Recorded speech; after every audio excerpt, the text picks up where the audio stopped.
বহাগী তোমাৰ তুমি আমাদেৰ হাজাৰ বহাগী তোমাৰ তুমি আমাদের হাজার তাঁতর নাচনীয় যান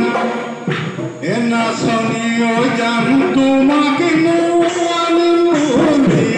নাচনীয় যান বয়েনো হাজির নাচনীয় যান বয়েনো হাজির নাচনীয় যান তোমার আমি বলি নাচনীয় যান গরু বনা গুহালি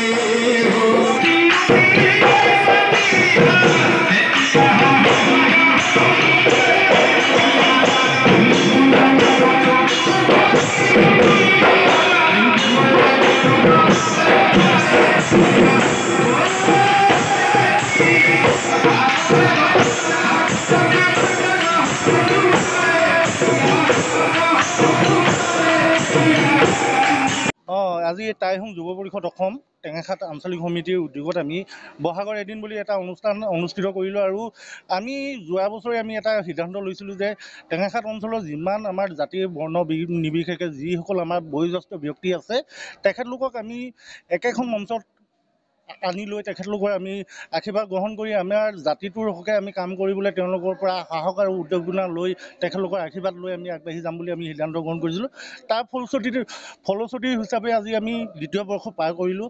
আৰু লগে লগে এটা কথা খুব ভাল লাগিল, আজি আমাৰ যিসকল আমাৰ বয়োজ্যেষ্ঠ আছিলে সকলোখিনিয়ে আজি গোঁসাই বিহুৰ দিনাখন যোনটো মানে পৰম্পৰা, সেই পৰম্পৰা ৰক্ষা কৰি তেওঁলোকে আমাৰ লগত আনন্দ উল্লাসেৰে খুব দিনটোৰ সময়খিনি অতিবাহিত কৰিলে।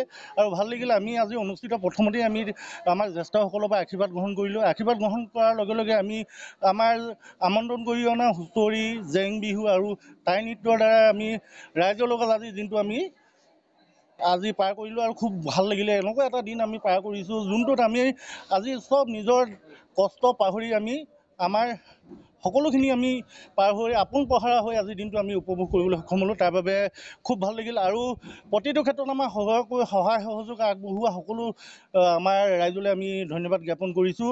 আৰু লগতে আমাৰ কেন্দ্ৰীয় সমিতিৰ দুগৰাকী আমাৰ খুব একান্তৰে মানে আমাৰ লগত সহযোগিতা আগবঢ়োৱা আমাৰ কেশৱ ফুকন ডাঙৰীয়া আৰু প্ৰাঞ্জল সন্দিকৈ ডাঙৰীয়া, তেওঁলোকক আমি নাম ল'বই লাগিব। লগতে খুব সুন্দৰভাৱে টেঙাখাত আঞ্চলিক সমিতি আজি দিনটো অতিবাহিত কৰাৰ পৰা টেঙাখাত আঞ্চলিক সমিতিক মই ধন্যবাদ জ্ঞাপন কৰিছোঁ। আৰু লগতে সকলো ৰাইজক মই ধন্যবাদ জ্ঞাপন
হয়, আমি টাই আহোম যুৱ পৰিষদ অসম তাৰপৰা টেঙাখাট আঞ্চলিক সমিতিয়ে বহাগৰ এদিন নামেৰে আজি বহাগৰ দ্বিতীয় দিনটোত এক কাৰ্যসূচী লৈছিলোঁ।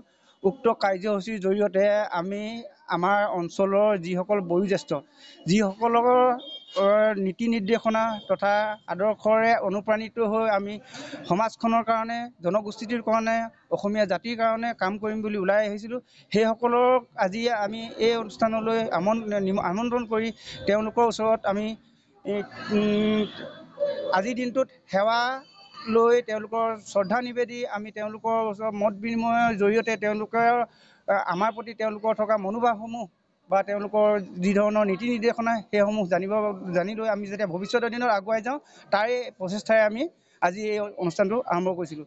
এই ক্ষেত্ৰত আমি এই অনুষ্ঠানটো আৰম্ভ কৰিবলৈ এই অনুষ্ঠানটো অনুষ্ঠিত কৰিবলৈ যাওঁতে আমাক যিসকল ব্যক্তিয়ে আমাক বিশেষভাৱে সহায় সহযোগিতা আৰু সুদিয়া পৰামৰ্শৰে আমাক সাফল্যমণ্ডিত কৰিবৰ কাৰণে যি কৰিলে মানে সহযোগিতা কৰিলে তাত আমি তেওঁলোকলৈ ধন্যবাদ জ্ঞাপন কৰিছোঁ। আৰু লগতে আমাৰ লগত সততে থাকি আমাক সকলো প্ৰকাৰৰ পৰা নীতি নিৰ্দেশনাই হওক বা আদেশ উপদেশ দি পিনি আমাক আগুৱাই নিয়াত বিশেষভাৱে সহায় কৰা আমাৰ কেন্দ্ৰীয় সমিতিৰ সাংগঠনিক সম্পাদক মানচাও কেশৱ ফুকন ডাঙৰীয়া, তেখেত আৰু এগৰাকী আছে আমাৰ কাৰ্যনিৰ্বাহক সদস্য প্ৰাঞ্জল সন্দিকৈ ডাঙৰীয়া।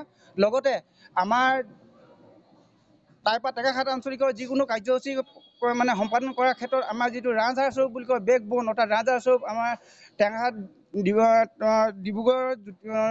ডিব্ৰুগড় যুটীয়া জিলা সমিতিৰ যুটীয়া সম্পাদক ধনজিৎ সন্দিকৈ ডাঙৰীয়া, তেওঁলোকৰ সহায় সহযোগিতাৰে আমি লগতে ডিব্ৰুগড় জিলা সমিতিৰ সহ সম্পাদক উদয় শংকৰ গগৈ ডাঙৰীয়াৰ সহায় সহযোগিতা নীতি নিৰ্দেশনাত আমি আজি সাফল্যমণ্ডিতভাৱে আমি আজি অনুষ্ঠানটো সামৰণি মাৰিবলৈ সক্ষম হৈছোঁ বুলি ভাবিছোঁ। এই ক্ষেত্ৰত মোৰ লগতে টাই আহোম যুৱ পৰিষদ টেঙাখাট আঞ্চলিক সমিতিৰ সমূহ সদস্যবৰ্গই সেইসকল বিষয়ববীয়াৰ পিছত আমি কৃতজ্ঞতা জ্ঞাপন কৰিছোঁ। লগতে আশা কৰিছোঁ যে আগন্তুক দিনসমূহতো তেওঁলোকে আমাক এনেদৰে নীতি শিক্ষা বা নীতি নিৰ্দেশনা দি আমাৰ এই অনুষ্ঠানসমূহ আগুৱাই নিয়াত সহায় কৰে। ধন্যবাদ।